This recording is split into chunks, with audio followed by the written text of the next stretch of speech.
Welcome to Unschool, where we undoctrinate you from public school nonsense. Listen, guys, this article is not a win for us. It's unfortunate. It's sad that university student IQs are dropping. And also we've flatlined the past 20 years with IQs in the country not increasing either. And you come up with a lot of different theories as to why that is. People are going to lean different ways and push different narratives, say like what we eat, for example, or the is why the IQs have not been increasing like they did in the 20th century, or they might blame it on the education system. Right, most of your IQ is biological, comes from your parents, both biologically and culturally as well. But you can't really study and increase your IQ dramatically, right? But some things in your life can positively affect that a little bit. University IQs are dropping. The humanities are mainly to blame. Yeah, it's sad. I'm not happy about that. It's really disappointing that the humanities are to blame for university IQs dropping. It says, while the United States has been responsible for many great economic innovations in the past few decades, trends in our education system are far from favorable. Academic standards have been in free fall since the 1970s, and university students now have a much lower, should say, average IQ, right? The average IQ of college graduates used to be over 110. Now it's 100, but you have to keep in mind what's happening. Okay, business and IT majors around 115 IQ. Okay, math and physics. So the people that are smarter than me, the math and physics majors, around 130 IQ. But the average IQ for college graduates is around 100, like 102 last time I read. And you know what that means, right? Like if you have all these majors that are well above 100, but the average college graduate is 100, you have people graduating that are, who knows how far under 100.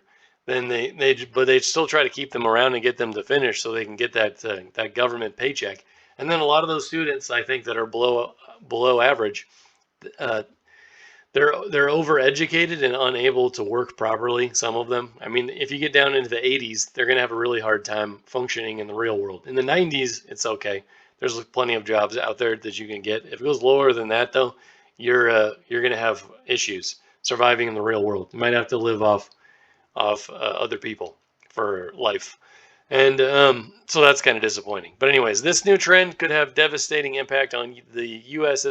economy's innovation potential and career trajectories of new college graduates. Standards in universities are declining, and students have to take on much more debt, which makes it that much harder for students to succeed after graduation.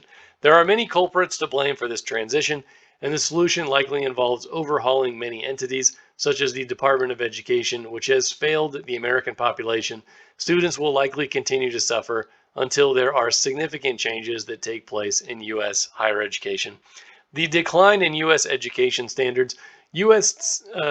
Education standards have been in free fall in the U.S. for many years. While students used to rank among the top countries globally in the 50s, we have now fallen behind many other countries, despite being a developed country, one of the most developed actually, and still we're having these issues. The results could be devastating for the country. Yeah.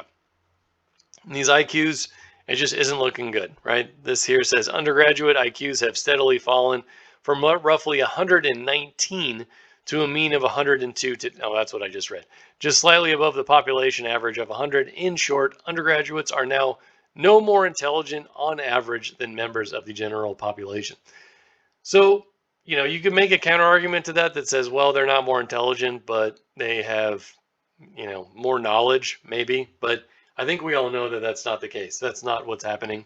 These people who get college degrees are learning political indoctrination. They're learning that the most important thing about you is your political identity, and that couldn't be further from the truth. People have intrinsic value.